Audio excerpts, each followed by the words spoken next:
Okay then, so hopefully you can hear me here. I'm going to teach you all on GIMP to make how to make a cloud background. Hopefully you can see this. So firstly, let's get the fill brush tool. I've just opened a new layer. It can be any size as you want, as long as it's a landscape. I'm sorry about the sound here, but I'm using a very bad microphone at the moment, so let's take a light blue colour for the background, and for the foreground, slightly darker purplish colour. There we are. Now fill it in there. Okay, that looks good enough.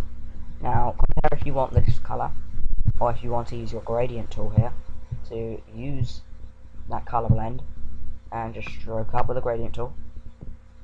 And there you are, you've got quite a nice sky effect where it's darker at the top. Now I'm going to use this because I prefer it.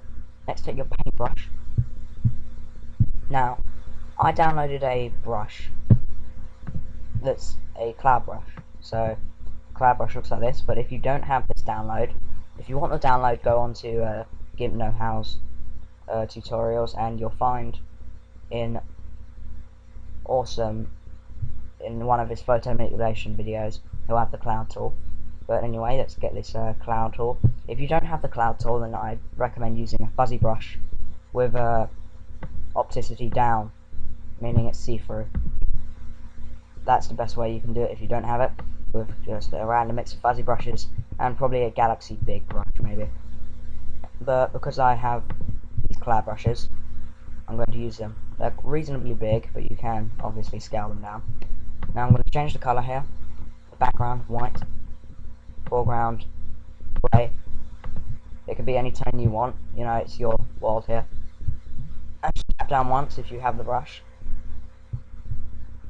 meaning it'll give you sort of a, then make it slightly off balance, click it again. And there we are, you've got your own little cloud there. Now, if you've got the cloud brush set, then every now and then just change the clouds. Make it look awesome, you know, it's your universe. But my god, I'm sounding like a strange artist now. Okay then, now because if any of you haven't got a, if any of you can't save your own GIMP photo things, then I'd recommend copy visible. And I'm sorry if you actually can't see this, but paint, and then just click on image, paste it in, and there you are. Do any tweaks in paint if you have a 2010 paint, and I'm gonna. Now I'm sorry if it's a bit distracting my background for the my desktop background here, because it is the sky thing that I've made.